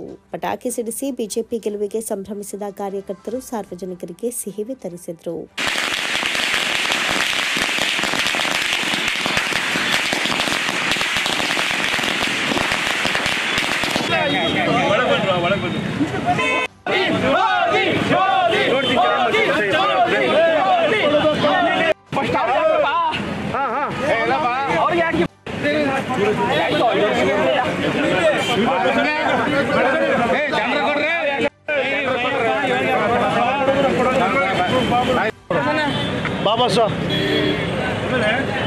ಬಳಿಕ ಮಾತನಾಡಿದ ಜಿಲ್ಲಾ ಬಿಜೆಪಿ ಮುಖಂಡ HR ಅರವಿಂದ್, ಭಾರಿ ಕುತೂಹಲ ಕೆರಳಿಸಿ ಹರಿಯಾಣದಲ್ಲಿ ಬಿಜೆಪಿ ಧೂಳಿಪಟ ಆಗುತ್ತೆ ಅಂತ ವಿಪಕ್ಷಗಳು ಬೊಬ್ಬೆ ಹಾಕ್ತಾ ಇದ್ವು. ಆದರೆ ಬಿಜೆಪಿ ಸತತವಾಗಿ ಮೂರನೇ ಬಾರಿ ಕೂಡ ಅಧಿಕಾರದತ್ತ ದಾಪುಕಾಲು ಇಡ್ತಾ ಇದೆ. ಜನಾಶೀರ್ವಾದದಿಂದ ಮೂರನೇ ಬಾರಿ ಬಿಜೆಪಿ ಅಧಿಕಾರಕ್ಕೆ ಬಂದಿರೋದು ಖುಷಿಯ ವಾತಾವರಣ ಸೃಷ್ಟಿ ಮಾಡಿದೆ ಎಂದರು. ಹರಿಯಾಣ ರಾಜ್ಯದಲ್ಲಿ ಒಟ್ಟು 90 ವಿಧಾನಸಭಾ ಕ್ಷೇತ್ರಗಳಲ್ಲಿ ಬಿಜೆಪಿ 47 ಕ್ಷೇತ್ರಗಳಲ್ಲಿ ಗೆಲುವನ್ನು ಸಾಧಿಸಿ ಬಹುಮತವನ್ನು ಪಡೆದುಕೊಂಡಿದೆ. ಕಾಂಗ್ರೆಸ್ 37 ಸ್ಥಾನಗಳಲ್ಲಿ ಗೆದ್ದಿದೆ. ಇತರರು 6 ಕ್ಷೇತ್ರಗಳಲ್ಲಿ ಗೆದ್ದಿದ್ದಾರೆ. ಒಟ್ಟಾರೆ ಕಾಂಗ್ರೆಸ್ ಹೀನಾಯವಾಗಿ ಸೋಲಪ್ಪಿದೆ. ಆದರೆ ಜಮ್ಮು ಕಾಶ್ಮೀರದಲ್ಲಿ ರಾಜ್ಯದಲ್ಲಿ ಬಿಜೆಪಿ ಗೆಲ್ಲಬೇಕಾಗಿತ್ತು. ರಾಜ್ಯದ ಅಭಿವೃದ್ಧಿಗಾಗಿ 370ನೇ ಕಲಂ ತೆಗೆದು ಸಾಕಷ್ಟು ಯೋಜನೆಗಳನ್ನು ಜಾರಿ ಮಾಡಿದ್ರು. ಅಲ್ಲಿನ ಭಾರತೀಯರ ಮಾನ ಪ್ರಾಣ ಉದ್ಯೋಗ ಕ್ಷೇತ್ರಕ್ಕೆ ಹೆಚ್ಚು ಮಹತ್ವವನ್ನು ನೀಡಲಾಗಿತ್ತು. ಆದರೆ ಒಟ್ಟು 90 ವಿಧಾನಸಭಾ ಕ್ಷೇತ್ರದಲ್ಲಿ 28 ಕ್ಷೇತ್ರದಲ್ಲಿ ಬಿಜೆಪಿ ಗೆದ್ದಿದೆ ಎಂದರು. ಮುಂದಿನ ದಿನಗಳಲ್ಲಿ ಕರ್ನಾಟಕದಲ್ಲೂ ಬಿಜೆಪಿ ಜಯಗಳಿಸಲಿದೆ. ಬಿಜೆಪಿ ಮುಂದಿನ ದಿನಗಳಲ್ಲಿ ಅಧಿಕಾರಕ್ಕೆ ಬರುತ್ತೆ ಅಂತ ವಿಶ್ವಾಸ ವ್ಯಕ್ತಪಡಿಸಿದ ಅವರು, ಪ್ರಧಾನಮಂತ್ರಿ ನರೇಂದ್ರ ಮೋದಿ ಅವರ ಯೋಜನೆಗಳನ್ನು ರಾಜ್ಯದಲ್ಲಿನ ಕಾಂಗ್ರೆಸ್ ಸರ್ಕಾರವು ಸಮಗ್ರವಾಗಿ ಜಾರಿ ಮಾಡಲಿ ಅಂತ ಆಗ್ರಹಿಸಿದರು. ಇವತ್ತೇನು ಹರಿಯಾಣ ಫಲಿತಾಂಶ ಹೊರಗೆ ಬಿದ್ದಿದ್ದು, ನಮ್ಮ ಪಕ್ಷ ಮೂರನೇ ಬಾರಿಗೆ ಅಲ್ಲಿ ಅಧಿಕಾರ ಪಡೆಯುವಲ್ಲಿ ಯಶಸ್ವಿಯಾಗಿದೆ. ದಯಮಾಡಿ ಇನ್ನಾದರೂ BJPಯ ನಾಗಾಲೋಟಕ್ಕೆ ಮತ್ತು BJPಯ ಒಳ್ಳೆಯ ಆಡಳಿತಕ್ಕೆ ಇಡೀ ರಾಷ್ಟ್ರದಲ್ಲಿ ಮನ್ನಣೆ ಸಿಗ್ತಾ ಇದೆ. ದುರಂತ ಆದರೂ ಸತ್ಯ ಇದು. ಜಮ್ಮು ಕಾಶ್ಮೀರದಲ್ಲಿ ನಮಗೆ ಬಹಳಷ್ಟು ದೊಡ್ಡ ಮಟ್ಟದ ಜಯ ಸಿಗದೇ ಇರ್ಬೋದು, ಆದರೂ ಕೂಡ ಒಳ್ಳೆಯ ಕೆಲಸನ ಮಾಡಿದಂಥ ಪ್ರತಿಯೊಬ್ಬ ಭಾರತೀಯವನ್ನು ಗೌರವಿಸುವಂಥ ಕೆಲಸವನ್ನು ನರೇಂದ್ರ ಮೋದಿ ಅವರಾಗಲಿ ಅಮಿತ್ ಶಾ ಅವರಾಗಲಿ 370ನೇ ಕಲಮನ್ನು ತೆಗೆದುಹಾಕೋದ್ರ ಮೂಲಕ ಮಾಡಿ ತೋರಿಸಿದ್ರು. ಅಲ್ಲಿ ನಿರಂತರ ಸಾವು ನೋವುಗಳಾಗ್ತಾಯಿತ್ತು. 6000 ಪಂಡಿತರ ಹತ್ಯೆ ಆದ ನಂತರ ನಿರಂತರ ಸಾವು ನೋವಾಗಿದ್ದು ಯಾರಿಗೆ? ಇದೇ ಮುಸಲ್ಮಾನರಿಗೆ. ಇದೇ ಮುಸಲ್ಮಾನರು ಜಮ್ಮು ಕಾಶ್ಮೀರದಲ್ಲಿ ಮತ್ತೆ ಕಾಂಗ್ರೆಸ್ಗೆ ಅಧಿಕಾರ ಕೊಡ್ತಾ ಇದ್ದಾರೆ ಅಂದರೆ ಎಂಥ ದುರಂತ ಅಂತಂದರೆ ಇದು ನೋವಿನ ಸಂಗತಿ ಅಂತಂದರೆ ಬೇಜಾರಾಗುವಂಥದ್ದು. ಯಾಕಂದರೆ 70 ವರ್ಷಗಳ ಕಾಲ ಆರ್ಟಿಕಲ್ 370ಯನ್ನು ರದ್ದು ಮಾಡುವಂಥದ್ದು, 35 ಆರ್ಟಿಕಲ್ನ ರದ್ದು ಮಾಡುವಂಥದ್ದು, ಆ ಜನಗಳಿಗೆ ಸ್ವತಂತ್ರವಾಗಿ ಬದುಕನ್ನು ಕೊಟ್ಟುವಂಥದ್ದು ಒಂದು ಪರಿಕಲ್ಪನೆ ಇಟ್ಟು ಹೊರಟ BJPಗೆ ಒಂದು ದೊಡ್ಡ ಹಿನ್ನಡೆ ಆಗಿರೋದು ಭಾಳ ಮನಸ್ಸಿಗೆ ನೋವಾಗ್ತದೆ. ಜೊತೆಗೆ ಇವತ್ತೇನು ಜಮ್ಮು ಕಾಶ್ಮೀರದಲ್ಲಿ ಇಡೀ ಭಾರತಾದ್ಯಂತ ಅಲ್ಲಿ ಯಾತ್ರಾರ್ಥಿ ಸ್ಥಳವಾಗಿ ಪರಿವರ್ತನೆಯಾಗಿ ದೊಡ್ಡ ಮಟ್ಟದಲ್ಲಿ ಅಲ್ಲಿ ಯಾತ್ರಾರ್ಥಿಗಳಿಂದ ಇವತ್ತು ಅಲ್ಲಿನ ಅಭಿವೃದ್ಧಿ ಯಶಸ್ಸಿನತ್ತ ಹೋಗ್ತಾ ಇದೆ. ಅಂಥದ್ರಲ್ಲೂ ಕೂಡ BJPನ ಕಡೆಗಣಿಸಿದ್ದು ಭಾಳ ನೋವಿನ ಸಂಗತಿ. ಇನ್ನಾದರೂ ಹರಿಯಾಣದಲ್ಲಿ ಮೂರನೇ ಬಾರಿ ಮುಖ್ಯಮಂತ್ರಿಯ ಅಧಿಕಾರ ಹಿಡಿದಂಥ BJPಯನ್ನು ನೋಡಿ ಮುಖ್ಯಮಂತ್ರಿ ಸಿದ್ದರಾಮಯ್ಯನು ಇನ್ನಾದ್ದು ಬುದ್ಧಿ ಕಲಿತೆ. ಯಾಕಂದರೆ ಅವ್ರ ಮೇಲೆ ಅಪರಾಧಿ ಅಂತ ಪೂರ್ವವಾಗಿದೆ. ಬೇರೆ ಏನೇನೋ ಜಾತಿ ಗಣತಿ ಅವೆಲ್ಲ ತೆಗೆದು ಆ ಕಡೆ ದಿಕ್ಕಿಗೆ ಬೇರೆ ಕಡೆ ದಿಕ್ಕಿಗೆ ಇಡೀ ಮಾಧ್ಯಮ ಲೋಕವನ್ನು ಅಥವಾ ಜನರನ್ನು ಇಡೀ ಕರ್ನಾಟಕದ ಜನತೆಯನ್ನು ತಿರುಗಿಸುವಂಥ ಪ್ರಯತ್ನ ಮಾಡ್ತಾ ಇದ್ದಾರೆ. ತಮ್ಮ ತಪ್ಪು ಕನ್ನಡಿಯಂತೆ ಕಾಣ್ತಾ ಇದೆ. ಭೈರತಿ ಸುರೇಶ್ರವರು ನಿಮ್ಮ ದಾಖಲಾತಿಗಳನ್ನ ಎತ್ಕೊಂಡು ಹೋಗ್ತಾರೆ. ಮೂಡಾದ ದಾಖಲಾತಿಗಳು ಅಂತಂದರೆ ಈ ಅಷ್ಟು ಕೆಳಮಟ್ಟಕ್ಕೆ ನೀವು ಇಳಿತಾ ಇದ್ದೀರಿ ರಾಜಕಾರಣದಲ್ಲಿ ಅಂತ ಎಲ್ಲರೂ ಜನ ನೋಡ್ತಾ ಇದ್ದಾರೆ. ಮುಂದೊಂದು ದಿನಗಳಲ್ಲಿ ಕರ್ನಾಟಕದಲ್ಲೂ ಕೂಡ ದೊಡ್ಡ ಮಟ್ಟದಲ್ಲಿ BJP ಬಹುಮತಕ್ಕೆ ಬರ್ತದೆ, ಅದರಲ್ಲಿ ಯಾವುದೇ ಮಾತಿಲ್ಲ. ದಯಮಾಡಿ ಇನ್ನಾದರೂ ಸಿದ್ದರಾಮಯ್ಯನವರು ಬುದ್ಧಿ ಕಲಿತು, ಯಾಕಂದರೆ ಅವರೇ ಕಾಂಗ್ರೆಸ್ ಲೀಡರ್ಗೆ ಹೇಳ್ತಾವ್ರೆ ಭಾಳ ಒಳ್ಳೆಯ ಕೆಟ್ಟ ಪರಿಣಾಮ ಬೀರಿದೆ. ಹರಿಯಾಣಕ್ಕೆ ಈ ಚುನಾವಣೆ ಕರ್ನಾಟಕ ರಾಜ್ಯದ ಒಂದು ನಡವಳಿಕೆ ಏನಿದೆ ಅದು ಹರಿಯಾಣ ಜನತೆ ಕೂಡ ಸ್ವೀಕರಿಸಿ ಕಾಂಗ್ರೆಸ್ನ ತಿರಸ್ಕರಿಸಿದ್ದಾರೆ ಅಂತ ಹೇಳ್ತಾ ಇದ್ದಾರೆ. ಕಾಂಗ್ರೆಸ್ ನಾಯಕರುಗಳೇ ಇನ್ನಾದರೂ ತಾವು ಬುದ್ಧಿ ಕಲಿತು ಸಿದ್ದರಾಮಯ್ಯನವರು ರಾಜೀನಾಮೆ ಕೊಟ್ಟು ಮನೆಗೆ ಹೋಗಬೇಕು ಅಂತ ಈ ಸಂದರ್ಭದಲ್ಲಿ ಆಗ್ರಹಿಸ್ತಾರೆ. ಕಾರ್ಯಕ್ರಮದಲ್ಲಿ ವಕೀಲ ಕ್ರಾಂತಿ ಮಂಜು, ನಗರಸಭಾ ಮಾಜಿ ಸದಸ್ಯರಾದ ಪ್ರಸನ್ನ, ಚಂದ್ರ, ಮಾಧ್ಯಮ ವಕ್ತಾರ ಸಿಟಿ ಮಂಜುನಾಥ್, ಸಿದ್ದರಾಜು, ಹೊಸಳ್ಳಿ ಶಿವು, ಶಿವಲಿಂಗು, ನಂದೀಶ್, ಆನಂದ್ ಮತ್ತಿತರರು ಹಾಜರಿದ್ದರು. ಕರ್ನಾಟಕ ರಾಜ್ಯ ರೈತ ಸಂಘ ಮೇಲುಕೋಟೆ ವಿಧಾನಸಭಾ ಕ್ಷೇತ್ರದ ಶಾಸಕರಾದ ದರ್ಶನ್ ಪುಟ್ಟಣ್ಣಯ್ಯ ಅವರ ಹುಟ್ಟುಹಬ್ಬದ ಅಂಗವಾಗಿ ಮಂಡ್ಯ ತಾಲೂಕು ರೈತ ಸಂಘದ ನೇತೃತ್ವದಲ್ಲಿ ನಗರದ ಮಿಮ್ಸ್ ಆವರಣದಲ್ಲಿರುವ ಮಮತೆಯ ಮಡಿಲು ನಿತ್ಯ ಅನ್ನದಾಸೋಹ ಕೇಂದ್ರದಲ್ಲಿ ಗರ್ಭಿಣಿಯರು ಹಾಗೂ ಬಾಣಂತಿಯರು ಮತ್ತು ಅವರ ಸಂಬಂಧಿಕರಿಗೆ ಬೆಳಗಿನ ತಿಂಡಿ ಹಾಗೂ ಗಂಜಿ ವಿತರಿಸುವ ಮೂಲಕ ಹುಟ್ಟುಹಬ್ಬವನ್ನು ಸರಳವಾಗಿ ಆಚರಿಸಲಾಯಿತು. ಇಂದು ನಗರದ ಮಿಮ್ಸ್ ಆವರಣದಲ್ಲಿರುವ ಮಮತೆಯ ಮಡಿಲು ನಿತ್ಯ ಅನ್ನದಾಸೋಹ ಕೇಂದ್ರದಲ್ಲಿ 100 ಮಂದಿಗೆ ಅನ್ನದಾನ ಮಾಡುವ ಮೂಲಕ ಶಾಸಕರಾದ ದರ್ಶನ್ ಪುಟ್ಟಣ್ಣಯ್ಯ ಅವರ ಹುಟ್ಟುಹಬ್ಬವನ್ನು ಅರ್ಥಪೂರ್ಣವಾಗಿ ಆಚರಿಸಿ ಶುಭ ಕೋರಲಾಯಿತು.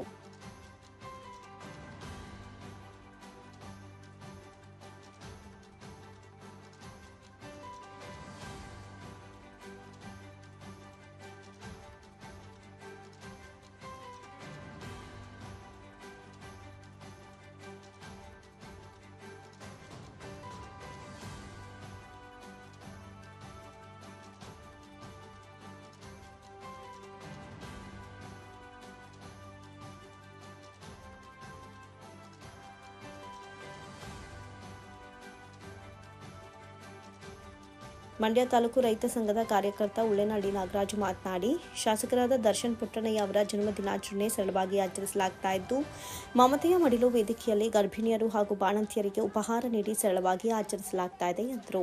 ಮೇಲುಕೋಟೆ ಕ್ಷೇತ್ರದ ಜನಪ್ರಿಯ ಶಾಸಕರಾದ ದರ್ಶನ್ ಪುಟ್ಟಣ್ಣಯ್ಯನವರಿಗೆ 47ನೇ ವರ್ಷದ ಜನ್ಮದಿನದ ಶುಭಾಶಯಗಳನ್ನು ಕೋರುತ್ತಾ, ಈ ದಿನ ಅವರ ಹುಟ್ಟುಹಬ್ಬದ ಪ್ರಯುಕ್ತ ಮಂಡ್ಯ ಜಿಲ್ಲಾ ಆಸ್ಪತ್ರೆ ಮಮತೆ ಮಡಿಲು ಅನ್ನದಾಸೋಹ ಕಾರ್ಯಕ್ರಮವನ್ನು ಏರ್ಪಡಿಸ್ಕೊಂಡಿದ್ದೀವಿ.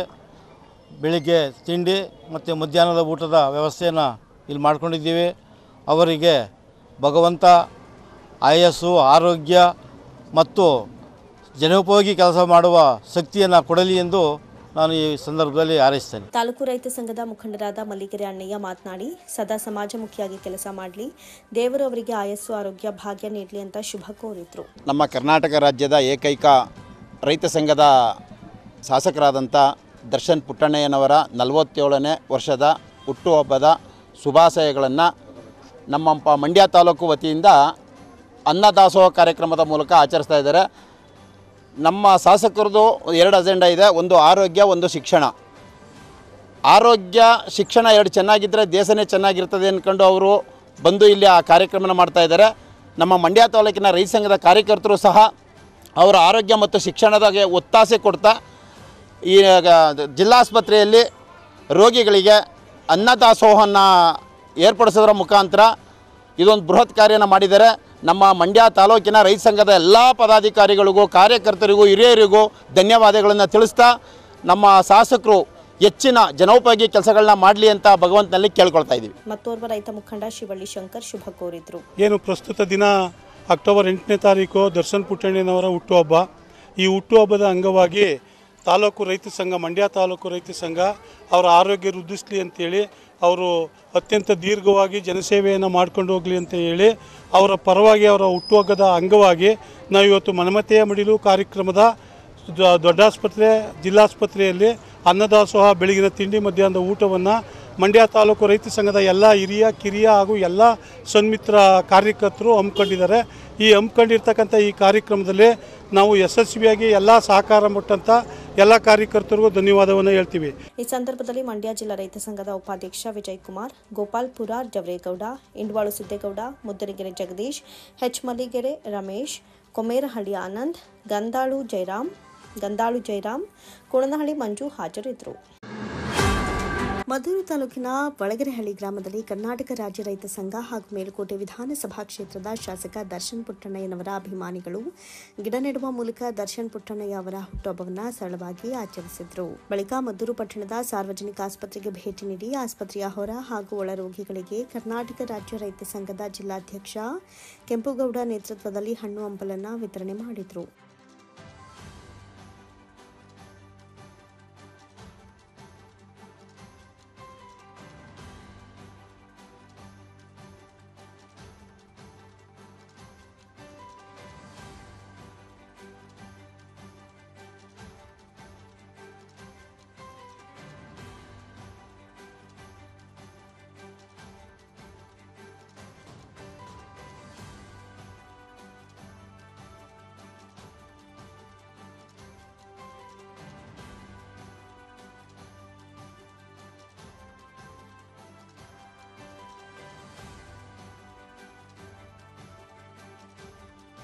ಬಳಿಕ ಮಾತನಾಡಿದ ಜಿಲ್ಲಾಧ್ಯಕ್ಷ ಕೆಂಪುಗೌಡ, ದರ್ಶನ್ ಪುಟ್ಟಣ್ಣಯ್ಯ ಅವರು ರೈತ ಸಂಘಟನೆಯನ್ನು ಬಳಸುವಂತಹ ನಿಟ್ಟಿನಲ್ಲಿ ರಾಜ್ಯ ಪ್ರವಾಸ ಮಾಡಿ ರೈತರಿಗೆ ಹೊಸ ಹುರುಪು ನೀಡಬೇಕು.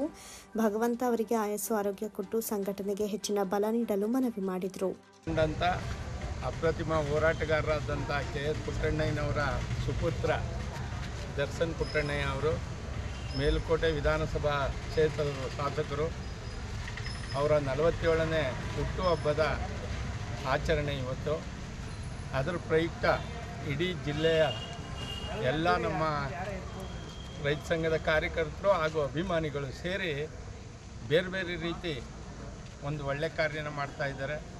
ಅದೇ ರೀತಿ ನಮ್ಮ ಮದ್ದೂರು ತಾಲೂಕು ರೈತ ಸಂಘ ಹಾಗೂ ಅಭಿಮಾನಿ ಬಳಗದವರು ಸೇರಿ ಇಲ್ಲಿ ಏನು ಇವತ್ತು ಬೆಳಗ್ಗೆನೇ ಆಲಯ ಒಳಗೇರಳ್ಳಿಲೆಲ್ಲ ಗಿಡಗಳನ್ನ ನೆಟ್ಟಿದ್ದಾರೆ. ಅದೇ ರೀತಿ ಇವತ್ತು ಮದ್ದೂರು ಸಾರ್ವಜನಿಕ ಆಸ್ಪತ್ರೆಯಲ್ಲಿ ಎಲ್ಲ ರೋಗಿಗಳಿಗೆ ಹಣ್ಣುಗಳನ್ನ ವಿತರಣೆ ಮಾಡಿದ್ದಾರೆ.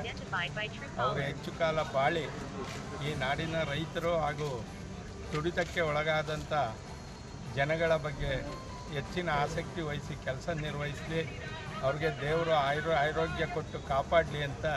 ಈ ವೇಳೆ ದರ್ಶನ್ ಪುಟ್ಟಣ್ಣಯ್ಯ, ಅಭಿಮಾನಿಗಳಾದ ಅಲೋಕ್, ಮುಖಂಡರಾದ ಶಂಕರೇಗೌಡ, ಅವಿನಾಶ್, ಶಂಕರ್, ಅಶೋಕ್ ಸೇರಿದಂತೆ ನೂರಾರು ರೈತ ಮುಖಂಡರು ಹಾಜರಿದ್ದರು. ನಾಗಮಂಗಲ ತಾಲೂಕಿನ ವ್ಯಾಪ್ತಿಯ 500ಕ್ಕೂ ಹೆಚ್ಚು ಹಳ್ಳಿಗಳಲ್ಲಿ ಸುಮಾರು 50ಕ್ಕೂ ಹೆಚ್ಚು ಮೈಕ್ರೋ ಫೈನಾನ್ಸ್ ಕಂಪನಿಯ ದಂಧೆಗಳು ಎಗ್ಗಿಲ್ಲದಂತೆ ನಡೀತಾ ಇದ್ದು, ಮಹಿಳೆಯರು ಮೈಕ್ರೋ ಫೈನಾನ್ಸ್ ಕಿರುಕುಳದಿಂದ ಬೇಸತ್ತು ನೊಂದಿದ್ದಾರೆ. ಹಣ ವಸೂಲಿಗೆ ಬರುವಂತಹ ಮೈಕ್ರೋ ಫೈನಾನ್ಸ್ ಕಂಪನಿಯ ಯುವಕರು ಮಹಿಳೆಯರ ಮೇಲೆ ವಾಚ್ಯ ಶಬ್ದಗಳಿಂದ ನಿಂದಿಸಿ ಹಣ ಕಟ್ಟುವಂತೆ ಬೆದರಿಕೆ ಹಾಕುವ ಪ್ರಕರಣಗಳು ನಿರಂತರವಾಗಿ ನಾಗಮಂಗಲ ತಾಲೂಕಿನ ವ್ಯಾಪ್ತಿಯಲ್ಲಿ ನಡೀತಾ ಇದೆ. ಈ ಸಂಬಂಧ ತಾಲೂಕು ಆಡಳಿತ ಮತ್ತು ಪೊಲೀಸ್ ಇಲಾಖೆ ಮೌನ ವಹಿಸಿರುವುದು ಸಾಕಷ್ಟು ಅನುಮಾನಗಳಿಗೆ ಎಡೆ ಮಾಡಿಕೊಟ್ಟಿದೆ.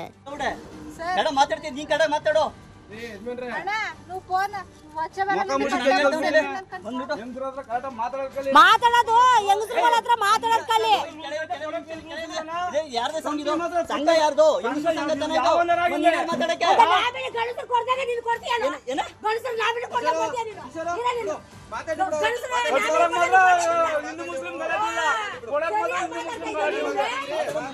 ಕೆಲವು ದಿನಗಳ ಹಿಂದೆ ಮಳವಳ್ಳಿಯಲ್ಲಿ ಮೈಕ್ರೋ ಫೈನಾನ್ಸ್ ಕಿರುಕುಳದಿಂದ ನೊಂದ ಮಹಿಳೆ ಆತ್ಮಹತ್ಯೆ ಮಾಡಿಕೊಂಡಂತ ಹಿನ್ನೆಲೆ ಜಿಲ್ಲಾಧಿಕಾರಿ ಡಿ ಕುಮಾರರಾವ್ ಹಣ ಕೊಟ್ಟು ಮೈಕ್ರೋ ಫೈನಾನ್ಸ್ ಕಂಪನಿಗಳು ಗ್ರಾಮೀಣ ಪ್ರದೇಶದ ಜನರ ಮೇಲೆ ಒತ್ತಡ ಹಾಕದಂತೆ ಆದೇಶವನ್ನು ಹೊರಡಿಸಿದ್ರು. ಆದರೂ ಜಿಲ್ಲೆಯಲ್ಲಿ ಮೈಕ್ರೋ ಫೈನಾನ್ಸ್ ಎಗ್ಗಿಲ್ಲದಂತೆ ನಡೀತಾ ಇದೆ.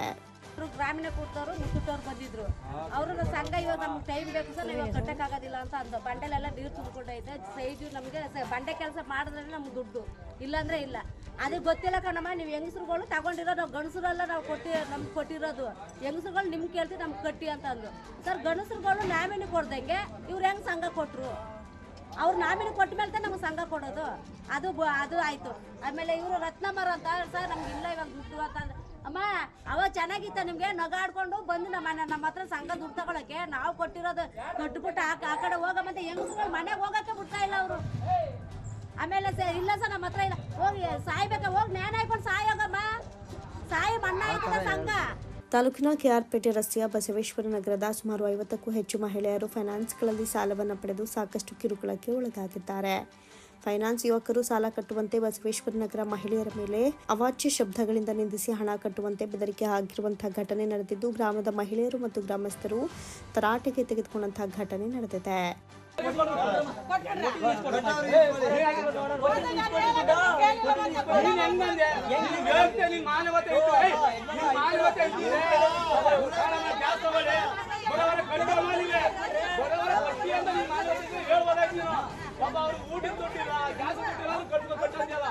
ಕಾಲು ಬ್ಯಾಂಡೇಜ್ ಹಾಕೊಂಡವ್ರೆ, ಹೊಲಿಗೆ ಹಾಕವ್ರೆ ಅಂತ ಕೇಳಲ್ಲ ಸರ್, ಕಟ್ಟಿ ಅಂತಾರೆ ಸರ್. ಏನಾದ್ರು ಮಾಡ್ಕೊಂಡ್ರಮ್ಮ ಕಟ್ಟಿ ಅಂತ ಹೇಳ್ತವ್ರೆ ಸರ್. ಜಾಸ್ತಿ ದುಡ್ಡು ದುಡ್ಡಿಂದ ಆ ದುಡ್ಡು ತೆಗೆದು ಕಟ್ಟಿದ್ದೀನಿ ಸರ್. ಕಟ್ಟಲೇಬೇಕು ಅಂತಾರೆ ಸರ್, ಕಟ್ಟಿಸ್ಕೊಬಿಟ್ರು ಸರ್ ನಮ್ಮ ಹತ್ರ. ಸರಿ, ಇಲ್ಲಿ ಗಂಟ ಲೋನ್ ತಗೊಂಡ್ಮೇಲೆ ನೀವು ಕರೆಕ್ಟಾಗಿ ಕಾಸು ಕಟ್ಟಿಲ್ವಾ? ಒಂದು ವಾರನೂ ಮಿಸ್ ಮಾಡದೆ ಕಟ್ಟಿದ್ದೀವಿ. ಇವಾಗ ಪ್ರಾಬ್ಲಮ್ ಅಂತ ಅಷ್ಟೇ, ನಾವು ಟೈಮ್ ಕೊಡಿ ಅಂತ ಕೇಳ್ತೀವಿ. ಇಲ್ಲ ಆಗಲ್ಲ ಕಟ್ಟಿ ಅಂತಾರೆ. ಏನು ಸಂಘ ತಗೊಂಡ್ರೆ ಹೆಂಗೆ ಕಟ್ರಮ್ಮ ಅಂತಾರೆ ಸರ್. ಏನಾದ್ರು ಮಾಡ್ಕೊಳ್ಳಿ ಸಂಘ ಕಟ್ಟಿ ಅಂತಾರೆ ಸರ್. ಎಲ್ಲ ನೀರು ತುಂಬ್ಕೊಂಡ್ಬಿಟ್ಟೈತೆ. ನಮ್ಗೆ ಕೂಲಿ ಮಾಡಿದ್ರೆ ನಮ್ಗೆ ಅಮೌಂಟ್ ಕೊಡೋದು. ಇವಾಗ ದುಡ್ಡು ಕೊಟ್ಟಿಲ್ಲ ಅಂದ್ರೆ ನಾವ್ ಹೆಂಗ್ ಸರ್ ಸಂಘ ಕಟ್ಟೋದು? ನಮ್ಗೆ ಕೆಲಸ ಬಿಟ್ರೆ ಯಾವ ಕೆಲಸ ಗೊತ್ತಿಲ್ಲ. ಇವಾಗ ದುಡ್ಡಿಲ್ಲ, ನಾವ್ ನ್ಯಾಯ ಹಾಕಬೇಕಂದ್ರೆ ಹೋಗಿ ಸಾಯಿರಮ್ಮ ಅಂತ ಕೇಳ್ತಾನೆ ಸರ್. ನಾಗಮಂಗಲ ತಾಲೂಕಿನ ವ್ಯಾಪ್ತಿಯಲ್ಲಿ ಎಗ್ಗಿಲ್ಲದೆ ನಡೀತಾ ಇರುವಂತಹ ಈ ಒಂದು ಮೈಕ್ರೋ ಫೈನಾನ್ಸ್ ದಂಧೆಯನ್ನ ತಾಲೂಕು ಆಡಳಿತ ಮತ್ತು ಪೊಲೀಸ್ ಇಲಾಖೆ ಮಟ್ಟ ಹಾಕುತ್ತಾ ಕಾದು ನೋಡಬೇಕಿದೆ. ಅದಾಗುತ್ತೆ ಅಂದ್ಬಿಟ್ಟು ಯಾವ್ದೋ ಸಾಲ ಮಾಡ್ಬಿಟ್ಟು ಆ ಸಾಲದಲ್ಲಿ ಮನೆ ಹತ್ರ ಬಂದಿದ್ದಕ್ಕೆ ಸೋಳೆ ಕೆಳಗೆ ಹೋಗಿ ಬೀಳಕ್ ಹೋಗಿತ್ತು. ನಿಜವಾಗ್ಲೂ ಕೇಳಿ 2 ವಾರ ಕಟ್ಸಿದೀವಿ. ಎಲ್ಲ ಹೆಂಗಸರು ಬೈದಿ ಕಟ್ತಾವ, ಅವ್ ಕೈನ ಇವತ್ತಿ 3ನೇ ಕಂತು ಕಟ್ಬೇಕು ಅವರು. ನಾನು ಗ್ಯಾಸಿನ ದುಡ್ಡಿಲ್ಲ ಅಂತ ಅಂದವರು, ಅದಾದ್ಮೇಲೆ ಅವರು ಟೈಮ್ ಕೇಳ್ತಾವ್ರೆ, ಇವಾಗ ಕಟ್ಟವ್ರೆ, ಅವರೇ ಕಟ್ಟವ್ರೆ, ನೀವ್ ಯಾಕೆ ಇಷ್ಟ? ಭಾರತಿ ನಗರದ ಭಾರತಿ ಕಾಲೇಜ್ನ Bharathi education trust, Bharathi college, IQAC ಆಶ್ರಯ, ಭಾರತಿ ಪೂರ್ವ ಕಾಲೇಜು, ಭಾರತಿ ನಗರ ಹಾಗೂ ಭಾರತಿ ಸ್ನಾತಕೋತ್ತರ ಮತ್ತು ಸಂಶೋಧನಾ ಕೇಂದ್ರಗಳ ಆಶ್ರಯದಲ್ಲಿ ದಸರಾ ಗೊಂಬೆಗಳ ಪ್ರದರ್ಶನ ಕಾಲೇಜು ಆವರಣದಲ್ಲಿ ನಡೆಯಿತು.